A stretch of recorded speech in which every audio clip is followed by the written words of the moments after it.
हाम्रो यो देश अब त अति भयो। यो देश हामीले सत्ता पल्टाउनु पर्छ भनेर गएर यही गोली खायो। एभरेस्ट हस्पिटलमा उसलाई लगेको मैले खुद भिडियो देखाएको छु। सत्ताका लागि होइन यो गीत सडकका आवाजका लागि हो। माइक समात्दा डर लुक्दैन किनकि सत्य बोल्नु अपराध होइन। कालमा होइन माइक तर लेख्छु इतिहास। फुटपाथको धुलोले सिकायो मलाई विश्वास। स्पष्ट होइन सपना कुर्सी होइन चाहना। झुटको साम्राज्य बताउने सानो इमान। सबै भन्छन् सिस्टम बलियो छ तर सिस्टम मान्छेले बनाएको हो। जब मान्छे उठ्छ त्यो सिस्टम आफै ढल्ने हो। गालीलाई गीत बनाइदिए आलो चाला इन्धन।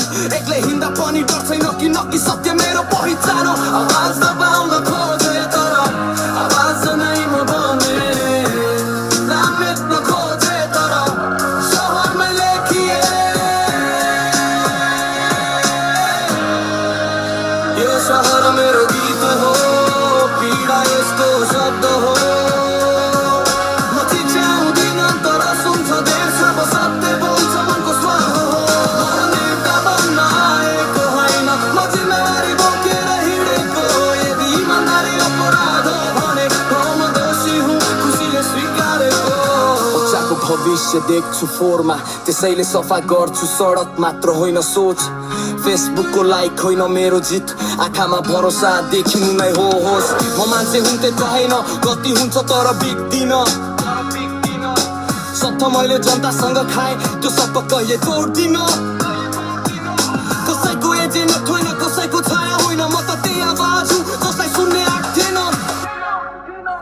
यो सहर मेरो गीत हो पीडा यसको शब्द हो। म झुक्दिन म बित्दिन किनकि सच भन्दा ठुलो केही छैन यो। यदि आज म एक्लै छु भने भोलि यो आवाज हजार हुन्छ। नाम मेटिन्छ गीत बान्छ सहर फेरि बाँच्न थाल्छ। आमा भन्छन् सावधान रहनु सहर भन्छ हामी तिम्रो साथमा छौ। डर र आशा एउटै छातीमा तर म पछि हट्ने मान्छे होइन।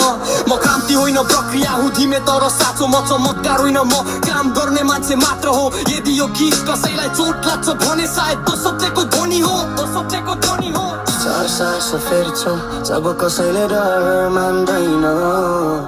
इतिहास बदलिन्छ जब एउटा आवाज मौन मान्दैन। सहर सास फेर्छ जब कसैले डर मान्दैन। इतिहास बदलिन्छ जब एउटा आवाज मौन मान्दैन। यो सहर मेरो गीत हो पीडा यसको शब्द हो। म चिच्याउँदिन तर सुन्छ देश जब सत्य बोल्छ मनको स्वर हो। म नेता बन्न आएको होइन म जिम्मेवारी बोकेर हिँडेको। यदि इमानदारी अपराध हो भने म दोषी हुँ खुसीले स्वीकारेको।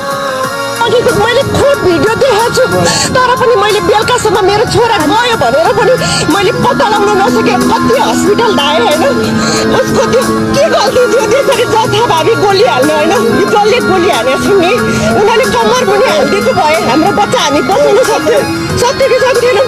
एउटा अपाङ्गे भेनी हाम्रो बच्चा छ छोरा छ एउटा मात्रै छोरा कसरी हुर्काएर राखेको थियो। जिन्दगी एक थप्पड नहानेको बच्चालाई त्यसरी मारिदिनु के गल्ती थियो मेरो बच्चाको के गल्ती थियो। उसले राम्रोसँग 2 गाँस खाना पनि खान पाएको छैन। मामु मामु भने अब उसको एक शब्द मामु म कसरी सुनौँ उसको मामु